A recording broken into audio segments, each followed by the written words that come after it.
Welcome to Sivako, Road to Avatar. My name is Shaun Alexander and I'll be your guide to the world of Pandora and beyond. To support this show, head on over to www.patreon.com/avatarpod, where you can become a patron and gain access to exclusive content. Joining me today on this special episode, I have a very special guest. Would you like to introduce yourself? Yes, hello everybody. My name is Anna. I'm from Germany, so English is not my native language, so bear with me. And I am a big fan of the Avatar films. I can maybe talk a bit about the technical side because I used to be a projectionist for many years. Yeah, that's super exciting. I'm super excited to hear about your experience. I mean, this is the perfect chance to talk about it. Work as a projectionist. You worked as a projectionist for when the first Avatar came out. Yeah, So you must have been seeing Avatar, like as it was happening in theaters. yeah, kind of. I mean, first of all, I'm old enough to have been working when the first Avatar came out, so you can do the math yourself. Yeah, the first Avatar, when it came out, I was still working at a, let's call it mini multiplex. Technically it wasn't a multiplex because you would have needed 7 screens to be a multiplex. It just had 6 screens. So it was a mini multiplex. So, and we had not been upgraded to a digital projection at the time. As you know, when the first Avatar came out, there was like the beginning of many theaters upgrading to digital. And the chain that we were a part of, the cinema chain, the theater chain, they had many houses that they had to digitize, and they did it bit by bit, one after another. And sadly, we were not very high on the list of priorities for them. So we played Avatar, the first Avatar, in analog, in standard 35 millimeter, but we never got to play it in 3D, sadly. So Anna, when did you first see Avatar yourself? Um, I cannot remember if it was an opening day, but it was definitely an opening weekend in Germany, in shortly before Christmas, December 2009. And I was visiting with a friend at the time, actually, and we went together. Nice, big multiplex, big screen, 3D, and everything. And it was, incidentally, it was also the first real big 3D movie that I had seen at the time. Avatar was certainly the first big live action 3D movie that was coming out, and before that, it had mainly just been animated features in 3D. So that was very exciting. I had never watched a movie with those normal 3D glasses and not with the with the red and green glasses. Yeah, I remember those ones. I remember those red and green glasses. They were dreadful. I felt like it was impossible to actually enjoy watching anything through them. Yeah, and I mean, for me, it was just special television programs in 3D. And at the time, tiny screens, so to speak, tiny monitors, tiny TV, and then those weird glasses. Yeah, that was not. That's worlds apart from from the 3D that we see today. Yeah. Do you remember sort of like the feeling you had watching it for the first time? Oh yeah, I do. I do. Um, you know, I, I started going to the cinema when I was about 12 years old. That's when I really started. The first big movie that I saw in a cinema was E.T. And that's how, I've been going to the cinema for a long time, and I've seen a lot of films, and the novelty, as is natural, kind of wears off over time. And it gets harder and harder for a movie to really um, knock you off your feet. Yeah, And then seeing Avatar for the first time, I really felt like a kid again. Like I was having this kind of first experience in a cinema again, because those were images that I had never ever seen before in any movie, and the colors and just the whole world building and everything, and the 3D, of course. And I was just absolutely stunned. I can remember that I came out afterwards. I was in a kind of a daze, really. I kind of didn't know what had hit me. And really, it felt like I was a kid again. I was 12 again, and I had seen my first big movie in a cinema. That's what it felt like again. Oh, it's something special to get a film like that, and obviously, I love that you can compare it to something like ET as well, and having that experience and feeling like a kid again. And I know a lot of people who love the Avatar and who are now part of the Avatar fandom. Yeah, Avatar was sort of their equivalent. It was their ET. It was their Star Yeah, Wars because that was their one of the first big blockbusters they went and saw at the yeah, cinema that yeah, changed the way they saw how films could be. yeah. And that was definitely the case for me. And I mean, it was just everything, really. Those were images that I had never seen before. I think that's the main thing that I remember, that I came out afterwards and I thought, this was something completely different. Is there like a particular scene from that movie, the first one to begin with, that stands out to you? The scene, the first time that we really see the bioluminescence of the forest. Mm. When Jake just met Neytiri for the first time, and she throws away his torch, and Mm. then yeah, you get this reveal kind of that everything is glowing. And that was a moment for me in the cinema. Let's put it like that. um, because again, something that I had never seen before, um, something that I could not have even imagined before, and it was I kind of felt like Jake in that moment, I guess. Just completely awed by what I was seeing. Yeah, Yeah, I totally feel you, and I think that scene and the way they use the color and the lighting is just so stunning because it's the first moment where you kind of see beauty in Pandora. A lot before that moment, everything's terrifying. Everything's like yeah, trying to kind of. kill you. Yeah, yeah, yeah, yeah.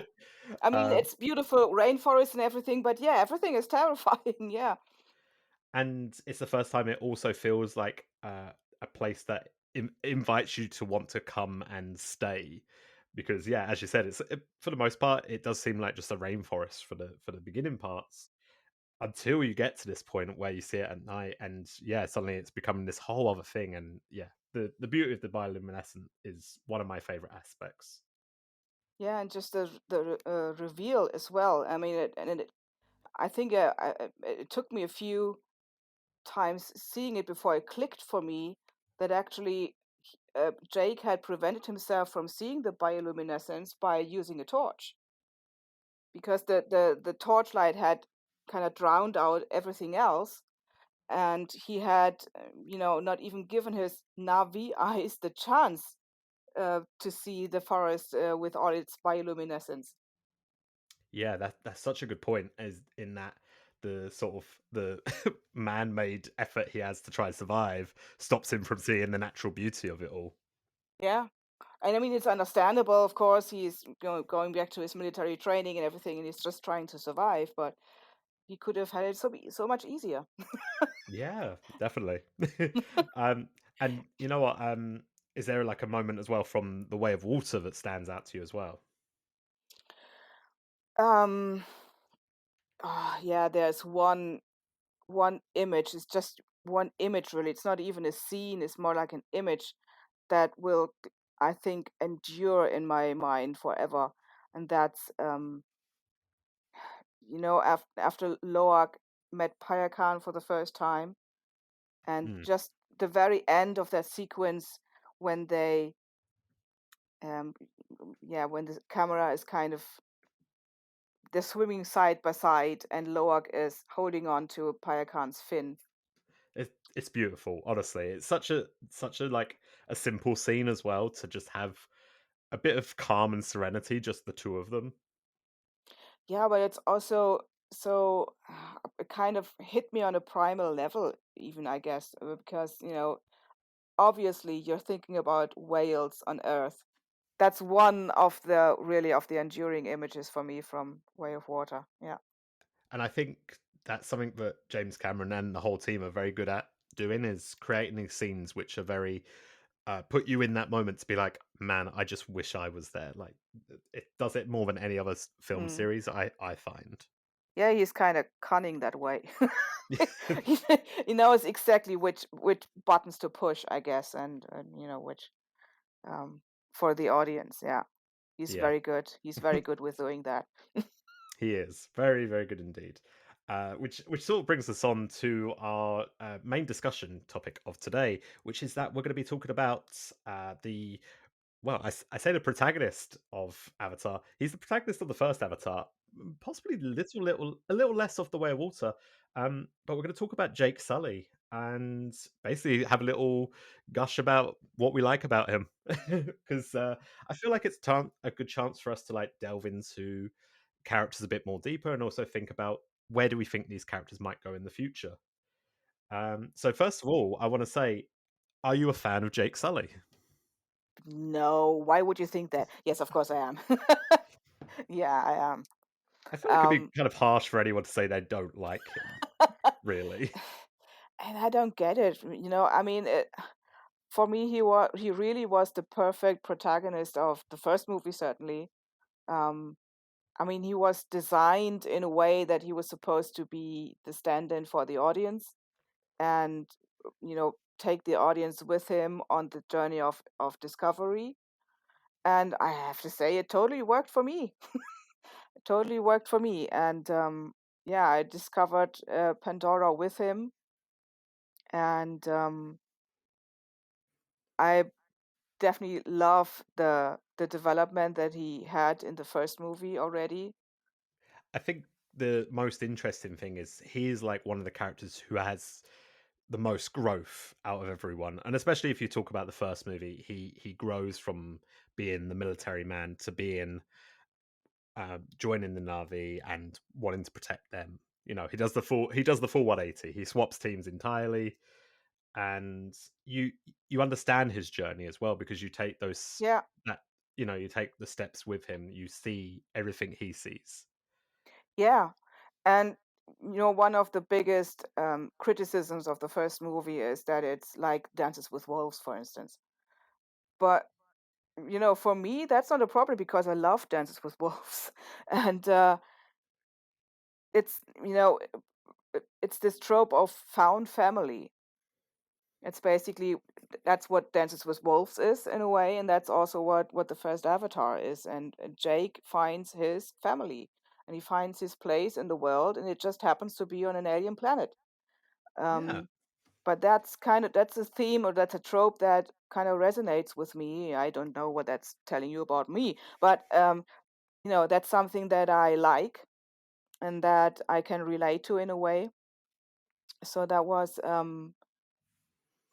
the thing that I really love about the first Avatar, that it's a found family story, Mm. and yeah, just to see his development from the kind of jaded marine that is just you know trying to do a job that the Colonel Quaritch gave him, and then to see him turn gradually. And I mean, you kind of know that it's gonna happen. Yes, maybe you can say that the story is predictable in that way, but never bothered me.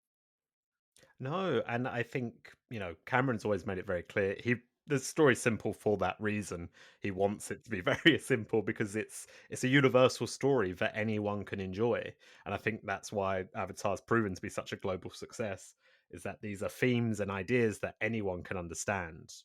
Yes, and I, for one, I always felt that it was a smart idea to have a rather simple story, um, because you are busy enough with trying to take in the world.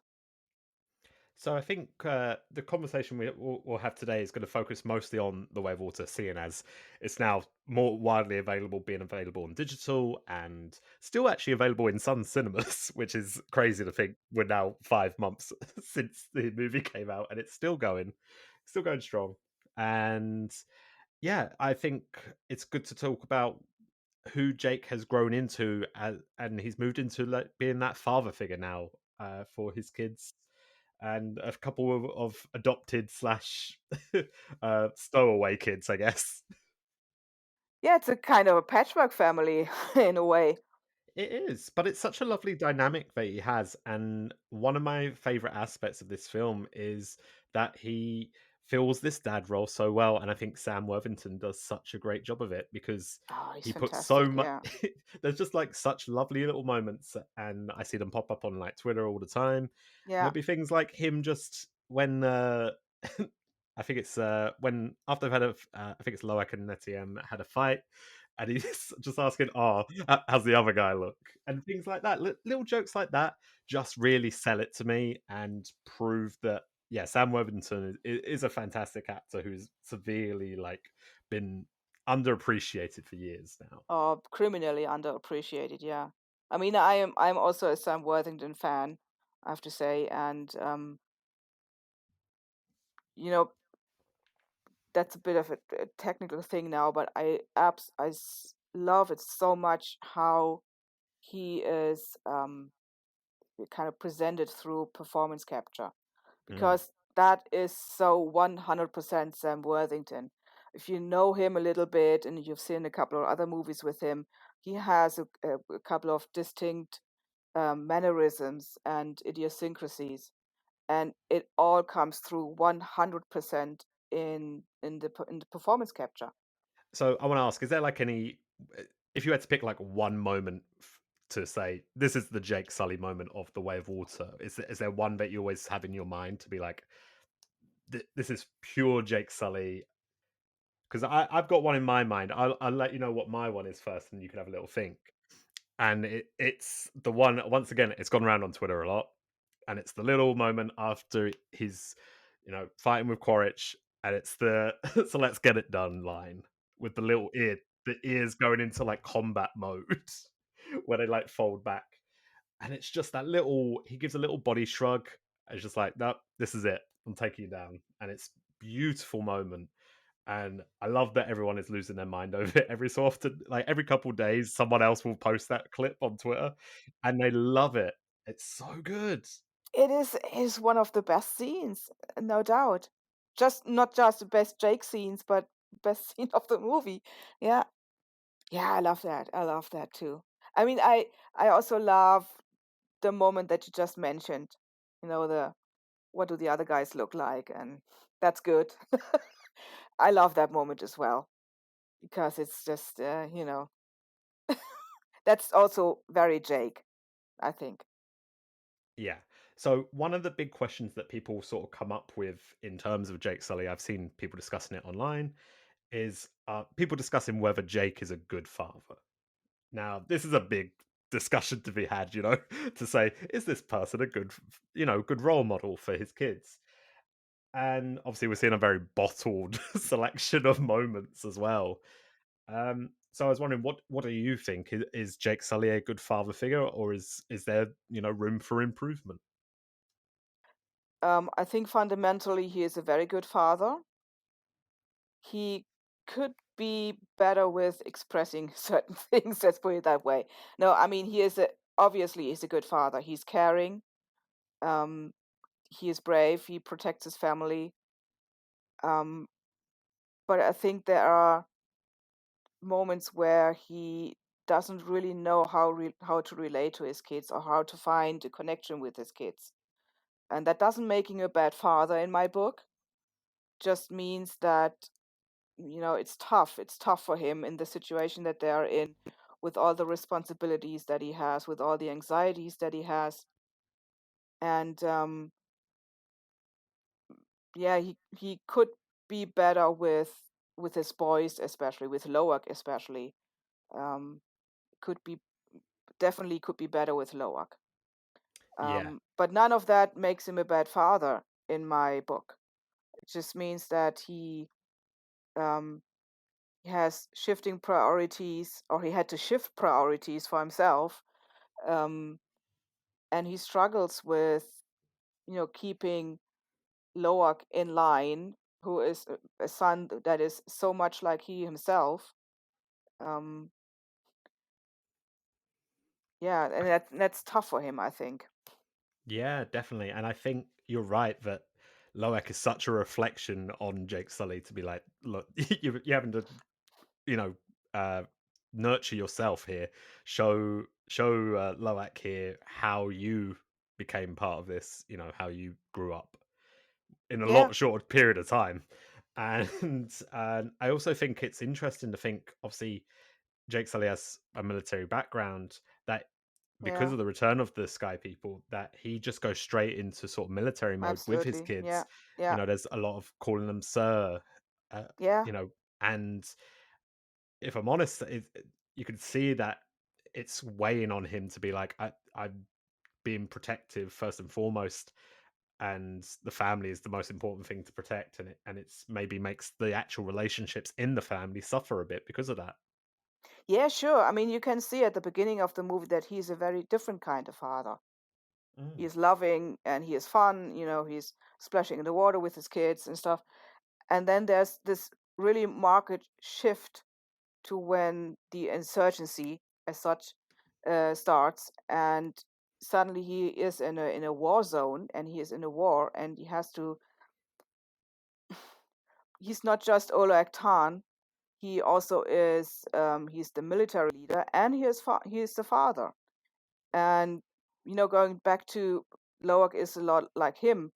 Um, I think the kids had very little restrictions before the Sky People came back.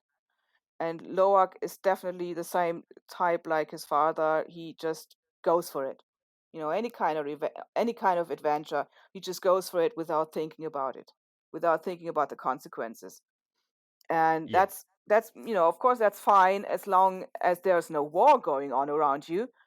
But now the situation is very different, and it would be, so to speak, would be better if Loak didn't go off to have any kind of adventure anymore. But he still does, of course. That's And Kids will be kids. yeah, kids will be kids, of course. And Loak is trying to prove himself not just to his father but also to Neytiri. He's trying to live up to his bigger brother, who is the golden child, so to speak. And yeah, I mean it's not surprising that Jake and Loak especially clash with each other. But as I said, you see at the beginning of the movie that Jake can be a very different kind of father. And then, of course, when the war starts for him, he goes straight back to his military background, to his military education and experiences. And Neytiri is right; he does run the family like a squad, for better or for worse. And yeah, when I saw Way of Water for the first time, that was one of the first things I noticed. I was like, oh, they're calling him sir. There's this distant kind of and going all the way to the end of the movie when Loak comes to Jake's rescue um in the Sea Dragon. um that's one moment that really that yeah, that's really yeah, it's really poignant for me because he brings Jake up from the water into the air pocket that he found, and Jake says Neteyam in the first moment, which is a complete a moment that we also have to talk about later. He says Neteyam, and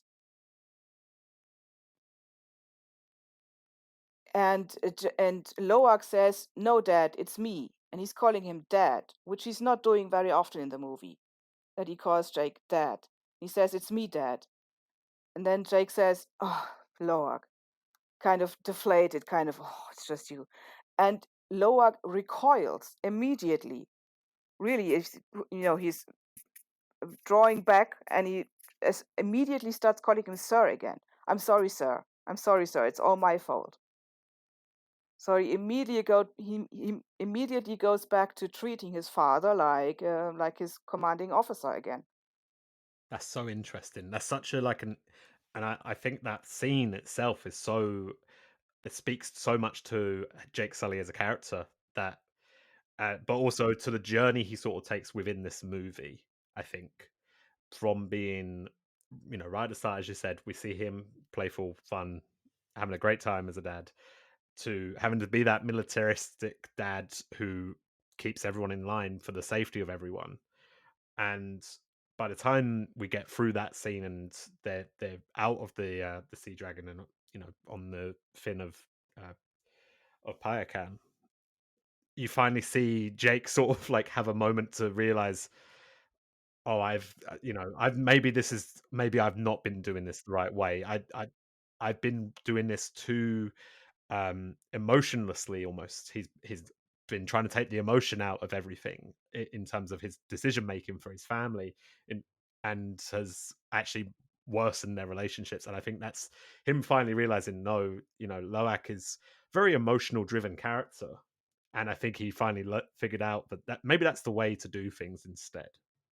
Yeah, and I think for the first time he realized that Loak is very capable, Yeah, yeah, that's just it. very capable. I mean, and I don't think Jake really noticed that before.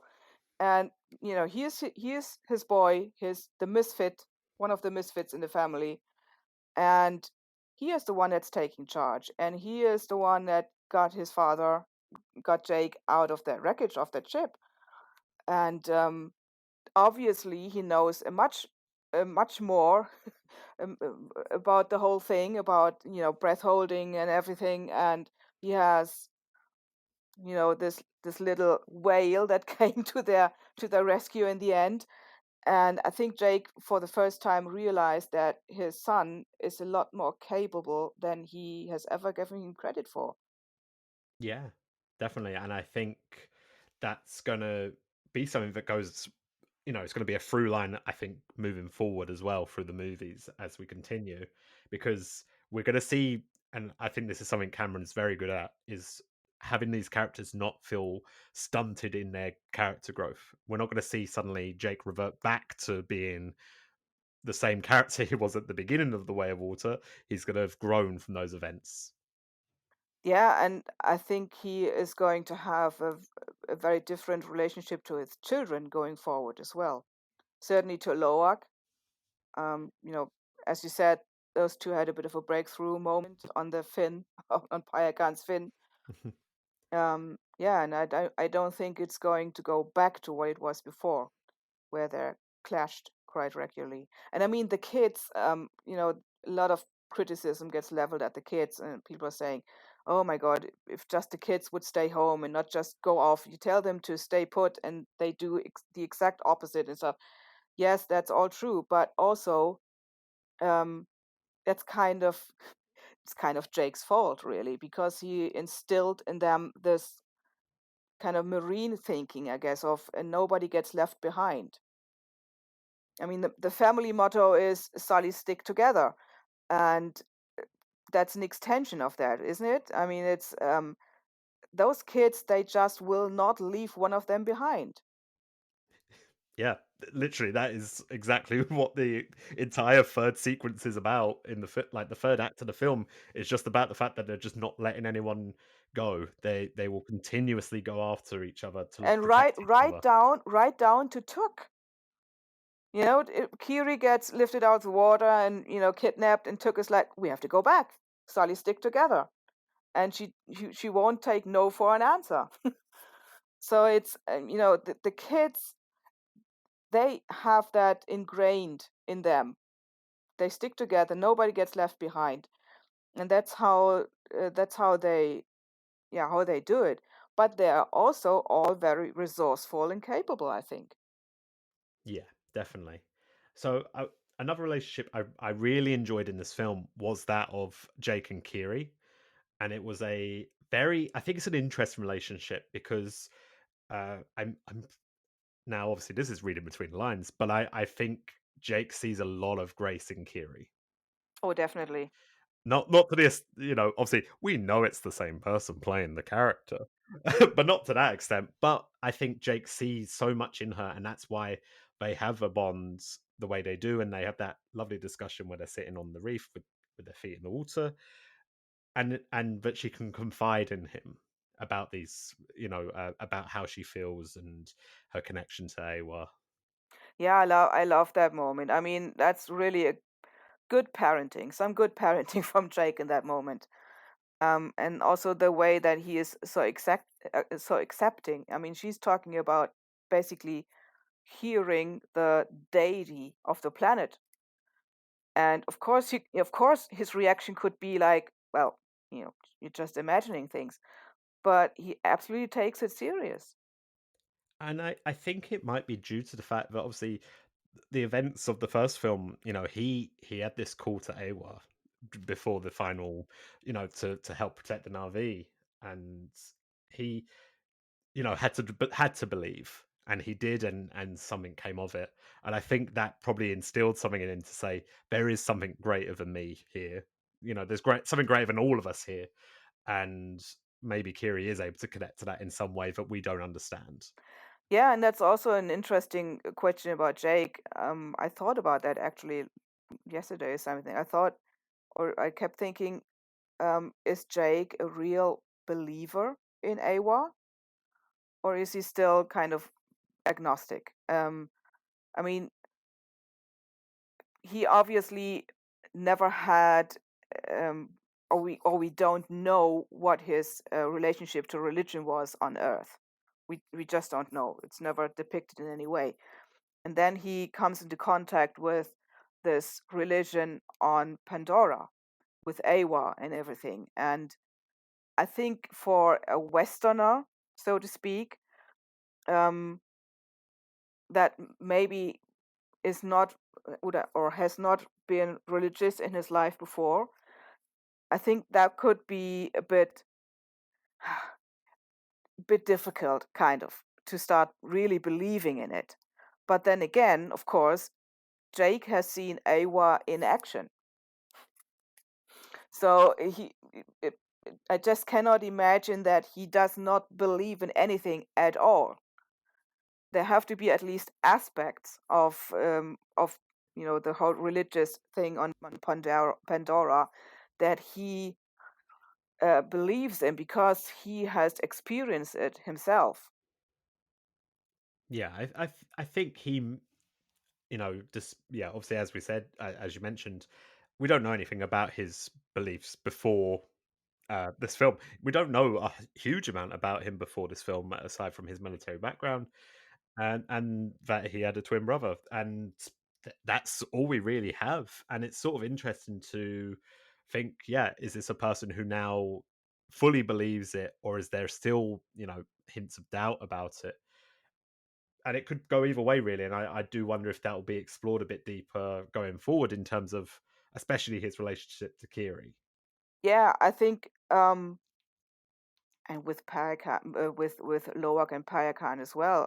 I think Jake may be confronted with with things going forward that tell him that there's a bit more reality to it, maybe than what he is believing right now, Mm. especially with Kiri, of course. Um, I mean, there are all sorts of theories about Kiri being the Jesus of Pandora or something. I don't know. I find it hard to speculate if Cameron will really go all the way with that and really, kind of immaculate conception and everything, um, or if it will turn out to be something else in the end. I don't know. I'm looking forward to finding out, but I'm not sure yet. I think that leads us nicely on to say, for us to think about what do we think will happen to Jake Sully moving forward in these films. Now, I feel like a prediction everyone is making is that and this is based on the fact that we know that some of these films moving forward are going to be narrated by other characters. So I believe 3 is going to be narrated by Loak, if I'm remembering correctly, According to Cameron, yes. Yeah. according to Cameron. So these are not like me just purely speculating. There is some actual solid evidence that this could happen. And it does make you wonder: does that mean with the sort of focus moving further and further towards the children, someone like Jake Sully, are they at risk of not making it through the entire series? Now, obviously, we know they're signed up for the whole series, but things do change.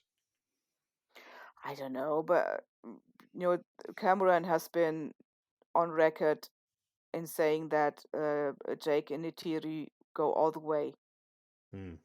until the end. So yes, of course, you never know, but that didn't sound to me in the moment. It didn't sound to me like he was planning on, have either of them die in Avatar 4 or something. Yeah. So I think that that family will stay intact. I mean, I hope that we that we won't have to experience another death in the family in the future movies. One was bad enough. Yeah, it's been lovely talking about sort of like what we think. Yeah, a little bit about what we think is going to go ahead with Jake Sully. Is there like anything that you kind of hope for him going forward as a character? Well, I certainly hope that he will survive through all the movies. I mean, that's a good start. Yeah. Because I love him. I love him as a character. Um, God, I certainly hope that that he can not he really can go forward with Loak. They are on a path to a better relationship, and I really hope that they can go forward.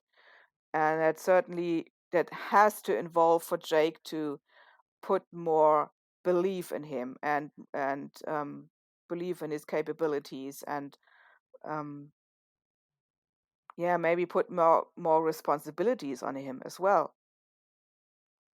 I think that's where it has to involve, and I will be I think it will be interesting to see his relationship with Kiri going forward.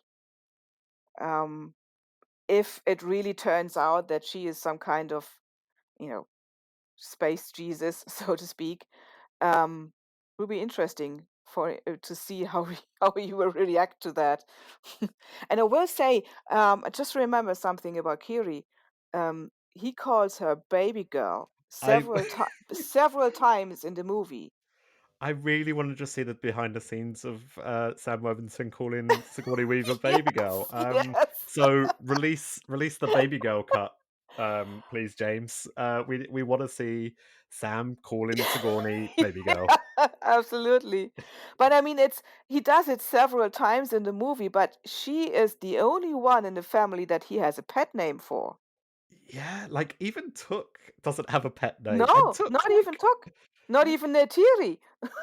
and it and uh, he's like, yeah, it's interesting that obviously Kiri is the same age as the rest of the older boys, and he doesn't treat her in any way the same in terms of like the strictness or the military. And I wonder if that is no, because he feels like really overly responsible for her in terms of like protecting what's left of Grace. yeah, probably. Yeah, yeah. And I mean, he is really shocked when he is told that um, it would be better for Kiri going forward to never connect with the Tree of Spirits again. Yeah, like that seems such a like a he has a bit of an emotional reaction to that, which is a surprise Yeah, because he doesn't have a lot of emotional reactions to, he's a very stoic character. He does have moments, but he doesn't show a lot of emotion in those moments. no, but I mean, it's kind of obvious for everyone, I guess, that this is going to be a problem going forward. If Kiri cannot connect with Awa anymore, basically, then she cannot meet her mother anymore. She cannot meet Grace anymore, and she will be cut off from such an important part of what it is to be Navi, which is connecting, not just to your ancestors, but to Awa as such. Mm. So, And I think in that moment he is absolutely aware what that will mean for her, which is why he has this kind of reaction. You know, like never, she can never connect anymore again. Yeah, and I think that worries him, Yeah, and it definitely. should worry him. Yeah, it is a big moment, and it there's so many sort of like loose threads right now from the way water, not in the way where I feel unsatisfied by it, but in the way that there's No, so not at many all. things that I just want Yeah, answers to moving forward, but I want to see the whole story play out. I don't want to yeah, just skip to the end of the book and yeah, know yeah, the yeah. answer. And I mean, we are now in the long game, and Yeah. I've read people that were unsatisfied with Way of Water because they said, there are several things that don't have a conclusion. And I would always tell those people, yeah, that's because we have another couple of movies to go. Mm. There's still a lot of time for that plot thread to be resolved. You don't have to know everything at the end of the second movie because there's another three movies coming. I just want to say a big thank you, Anna. It's been such a pleasure having you on for the podcast and having a chance to talk about Jake Sully. Is there any like final thoughts you want to give to everyone? you know, I think it's an amazing time to be alive to get these kind of movies. I think they are something very, very special, and um, we should just enjoy it, and we should know how fortunate we are that there's a James Cameron that he is doing these kind of movies. Thank you everyone for listening. I hope you have all enjoyed this episode, and look forward to me doing a few more episodes, specifically looking at specific characters. If there is a specific character you guys want me to talk about in the future, just give me a message on Twitter, on YouTube, wherever you want to find me. I'm everywhere. And yeah, thanks all for listening. Have a great day, and goodbye. Thank you for listening. This episode is dedicated to our patrons Eric Scrock, Patrick Regal, and Lauren King. To become a patron, visit www.patreon.com/avatarpod.